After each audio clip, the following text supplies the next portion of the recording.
Muito bem, turminha, voltei. Então, para fazer a atividade, que é a nossa fogueira, vamos precisar, ó, de uma folha branca, de palito de fósforo, cola e também tinta guache, tá bom?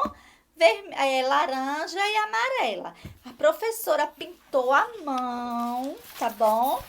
A professora, olha só, pintou a mão e pá, carimbou aqui na folha para fazer o fogo da fogueira, tá certo? E colou, ó, palitos de fósforo aqui para fazer a madeira que está queimando a fogueira, tá certo? Então vamos fazer a fogueira, turminha? Quero ver todo mundo produzindo sua fogueira, tá certo?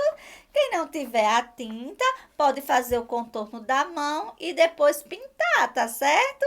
Então, bem legal, não é? A fogueira, olha só, da festa junina. Tá legal, turminha? Então, essa é a nossa atividade de hoje, encerrando o nosso projeto, tá bom? Um beijo, meus amores, e até segunda-feira, tá certo? Tchau!